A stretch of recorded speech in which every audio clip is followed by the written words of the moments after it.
পিছনের দিকটা ছাতাটা ধরতে হচ্ছে কারণ বৃষ্টি হচ্ছে। হচ্ছে আরু ভ্যালি।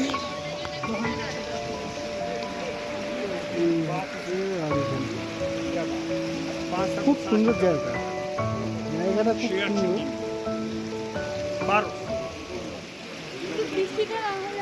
হ্যাঁ, বৃষ্টিটা না হলে একটু ভালো লাগবে, রোদটা উঠলে।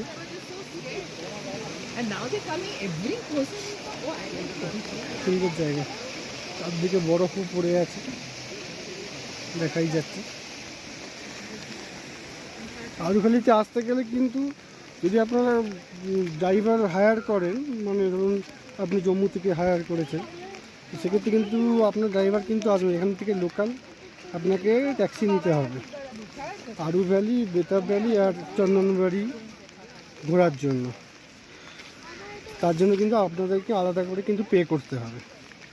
আমাদের যেমন 3টে স্পট ঘোরাবে বলেছে, সেক্ষেত্রে 2250 টাকা এখনকার টাইম অনুযায়ী, মানে মার্চ মাসে আমরা এসেছি, তো এখন 2250 টাকা করে পড়ছে। আমরা সুইফট ডিজায়ার নিয়েছি। এবার বড়ো গাড়ি হলে তার চার্জ হয়তো আলাদা, কিন্তু ছোটো গাড়ির 2250 করে ভাড়া। ওই দিকটা দেখো,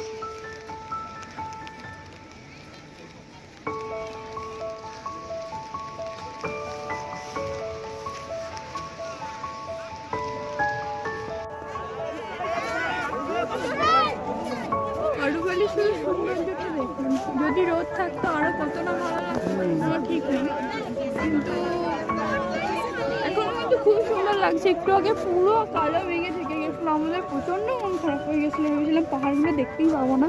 কিন্তু এখন দেখুন ওই দিকের পাহাড়টা দেখো, পাহাড়টা এত সুন্দর লাগছে কি বলবো আপনাদের। সামনে দেখো ফোনে দেখা সম্পূর্ণ আলাদা, আপনারা সামনে থেকে যদি এক্সপিরিয়েন্স করতে পারেন তো খুব ভালো। আর সত্যি কথা বলতে আসতে গেলে অনেক খরচা তো অবশ্যই হয়, খরচা হওয়ার জন্য যদি মেঘলা ওয়েদার হয়ে যায় তার উপরে মন তো খারাপ হবেই। আমাদের সেই তেমনই মনটা খারাপ হয়ে গেছে, বাট এখন একটু সরে গেছে, একটু ভালো লাগছে, কিন্তু রোদ থাকলে আরও ভালো লাগতো। এখন আমরা চলে এসেছি বেতাব ভ্যালি। বৃষ্টি হচ্ছে হালকা হালকা, একটু বরফও পড়ছে। এই দেখো,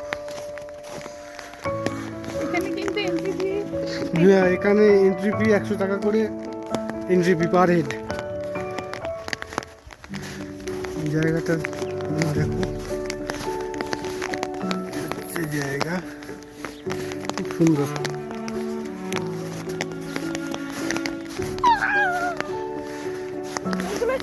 এই পড়ছে দেখো, বরফগুলো দেখো।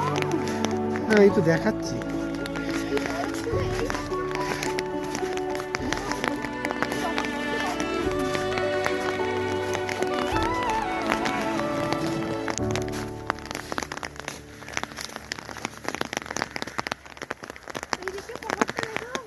এই তো পাহাড়,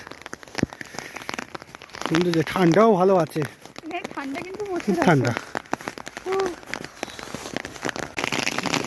দেখুন বরফ পড়ছে,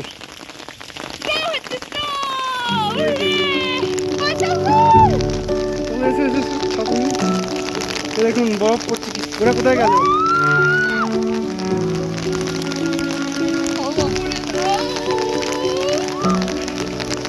প্রচুর বরফ পড়ছে।